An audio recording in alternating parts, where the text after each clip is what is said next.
తూర్పు గోదావరి జిల్లా గండేపల్లి మండలం మల్లేపల్లిలో భారీ అగ్ని ప్రమాదం జరిగింది. జాతీయ రహదారిపై ఆగి ఉన్న లారీలను వ్యాను ఢీకొనడంతో 5 లారీలు 2 వ్యాన్లు దగ్ధమయ్యాయి.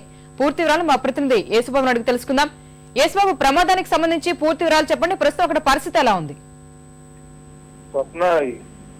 గండేపల్లి మండలం మల్లేపల్లి వద్ద జాతీయ రహదారి 16 జాతీయ రహదారిపై ఒక ఆగి ఉన్న లారీని విజయవాడ వైపు వస్తున్నటువంటి ఒక వ్యాన్ ఐసర్ వ్యాన్ ఢీకొట్టింది. అప్పటికే ఆగి ఉన్న లారీని ఢీకొట్టడంతో దాని ఈ ఐసర్ వ్యాన్ లో ఉన్నటువంటి రసాయన పదార్థాలతో కూడినటువంటి పేప కింద పడింది. దీంతో మంటలు వ్యాపించడంతో ఆ పరిసరాల్లో ఉన్నటువంటి మరో 4 లారీలకి మంటలు వ్యాపించాయి. దీంతో పాటు ఇంకొక ఐసర్ వ్యాన్ కూడా మంటలు వ్యాపించి పూర్తిగా దగ్ధమయ్యాయి.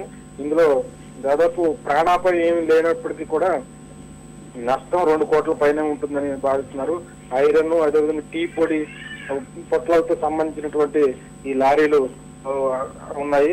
దీంతో మొత్తం అగ్ని ఒక్కసారిగా మంటలు వ్యాపించడంతో అదేవిధంగా వాహనాలు రద్దీగా ఉండడంతో అక్కడ ఈ అగ్నిమాపక సిబ్బంది రావడానికి ఆలస్యమైంది. దీంతో వాళ్ళు వచ్చేలోపే ఇదంతా కూడా దగ్ధం అవడం జరిగింది. దీంతో ఈ నష్టానికి సంబంధించి 2 కోట్ల పైన ఉంటుందంటున్నారు. ప్రాణాపాయం లేకపోవడంతో అందరూ ఊపిరి పీల్చుకున్నారు.